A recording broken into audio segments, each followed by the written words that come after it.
Hello, everyone, and very happy 75th Constitution Day to all of you. So, we, the people of India, as citizens of India, we are really happy. आज हम बहुत proud हैं क्योंकि हमारे Constitution के 75 years complete हो गए हैं. Constitution of India, that is हमारा संविधान, हमारा सम्मान.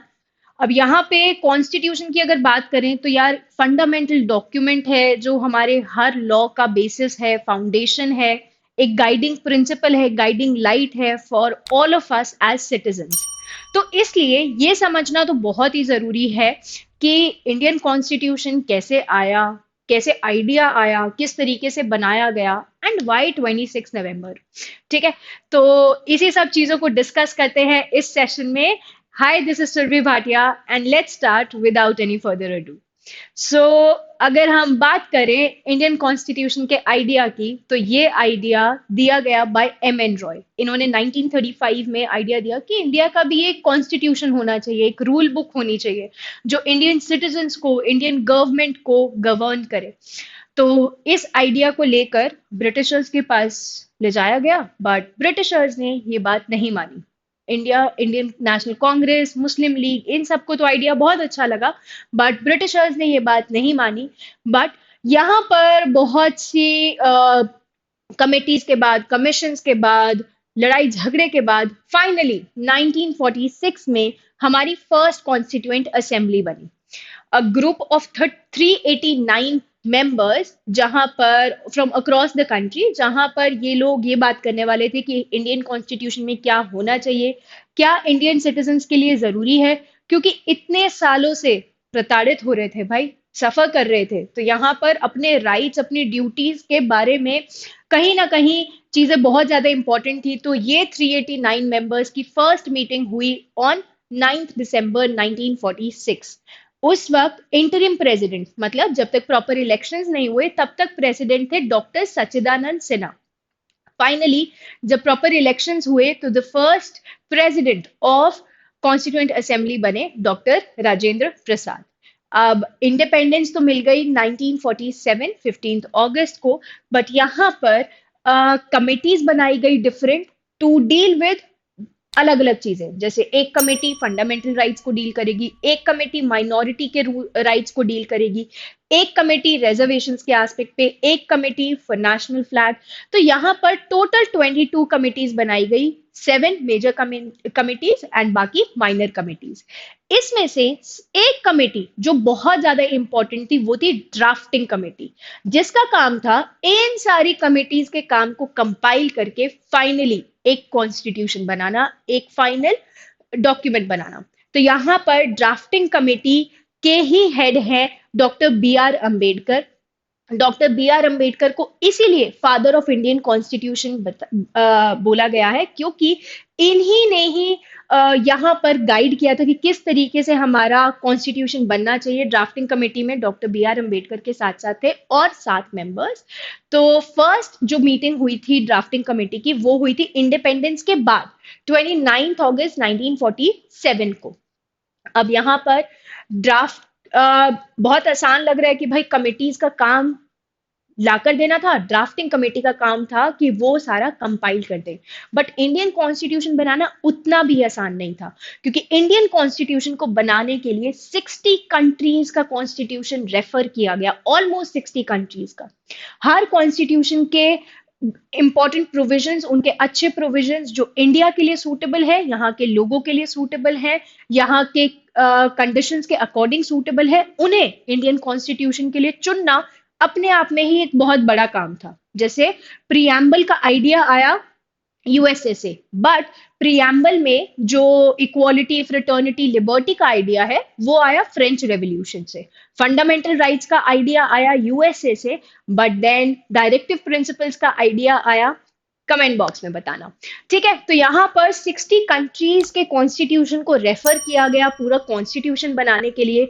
जो कमिटीज थी उन्होंने सारे एस्पेक्ट्स को स्टडी किया एंड फाइनली बना longest constitution of the world, जिसमें मोर देन 1,17,369 वर्ड्स हैं. जब इंडियन कॉन्स्टिट्यूशन आज ही के दिन रेडी हुआ था इन 1949, उस वक्त इसमें थे 395 आर्टिकल्स, 8 शेड्यूल्स एंड 22 पार्ट्स। और अगर हम आज 2024 की बात करें तो ऑलमोस्ट 448 आर्टिकल्स हैं, 25 पार्ट्स एंड 12 शेड्यूल्स। ऐसा इसलिए क्योंकि इंडियन कॉन्स्टिट्यूशन का एक और बहुत इंपॉर्टेंट फीचर है जो बहुत ही यूनिक है कि इंडियन कॉन्स्टिट्यूशन एक लिविंग डॉक्यूमेंट है। मतलब जैसे जैसे एक लिविंग बीइंग की तरह इसकी कंडीशंस, इसकी जरूरतें बदलती हैं, हम इसमें चेंजेस ला सकते हैं, इसे अमेंड कर सकते हैं।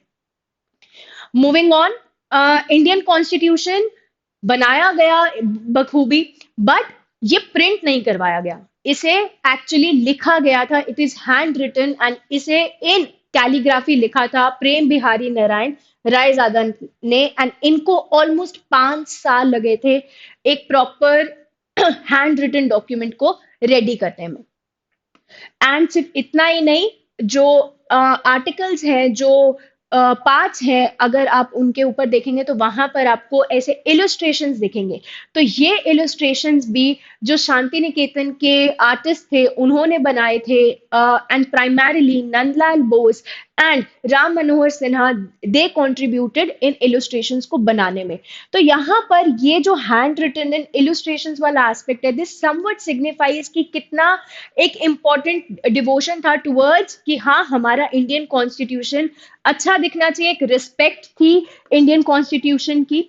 ठीक है, तो अल्टीमेटली फ्रॉम 1934 जो एक आइडिया आया, 1946 में हमारी कॉन्स्टिट्यूएंट असेंबली फाइनली बनी, एंड कॉन्स्टिट्यूशन इतनी सारी मेहनत के बाद फाइनली बना आफ्टर मोर देन 2000 अमेंडमेंट्स किए गए, जो कमिटीज लेकर आती थी, जो ड्राफ्टिंग कमिटीज ने यहाँ पर सब कुछ इकट्ठा किया, उसमें 2000 से ज्यादा अमेंडमेंट्स हुए, 64 लाख से ज्यादा यहाँ पर खर्चा हुआ, and finally in 2 years 11 months and 18 days हमारा इंडियन कॉन्स्टिट्यूशन इन 1949 26 नवंबर को रेडी हुआ।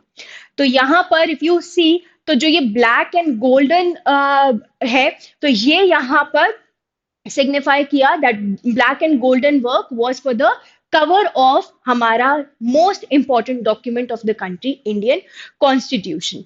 सो आज अगर हम बात करें तो इंडियन कॉन्स्टिट्यूशन की जो ओरिजिनल कॉपी है उसे हीलियम केस में रखा गया है इन पार्लियामेंट लाइब्रेरी। यहाँ पर जो पेजेस भी है जिसपे कॉन्स्टिट्यूशन का हैंड रिटन है, उसकी लाइफ मोर देन 1000 years है, एंड हीलियम केसेस में इसलिए रखा गया है ताकि इंक फेड ना हो। तो इस एस्पेक्ट से यहाँ पर हीलियम केसेस में रखा गया है। अब यहाँ पर हम इंडिपेंडेंट हो गए ऑन 15 अगस्त 1947, बट अभी भी हम डोमिनियन थे ऑफ ब्रिटिश। सो यहाँ पर जब इंडियन कॉन्स्टिट्यूशन बन गया एंड फाइनली 26 जनवरी 1950 को अडॉप्ट हो गया, उस वक्त India became a republic country. यहाँ पर अपना हेड चुनने की, अपने डिसीजंस लेने की एक्चुअली हमें अथॉरिटी मिली इस इंडियन कॉन्स्टिट्यूशन से, जो रेडी हुआ आज ही के दिन इन 1949, and hence this 75th anniversary of Indian constitution. So I hope कि आपको ये सारे फीचर्स समझ आए।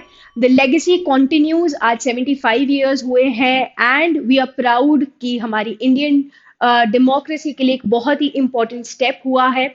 सो यहाँ पर from on the behalf of the entire team of Legal Edge top rankers, I wish you a very happy Constitution Day. However, आप comment में ये जरूर बताना कि कौन सा ऐसा फीचर है इंडियन कॉन्स्टिट्यूशन का जो आपको बहुत यूनिक लगता है, आपको अलग लगता है कि हाँ दिस इज समथिंग जो हमारे इंडियन कॉन्स्टिट्यूशन में होना बहुत जरूरी था, बहुत ही अच्छा एक फीचर है। Okay, so that's all from my side in this session. Take care and bye bye.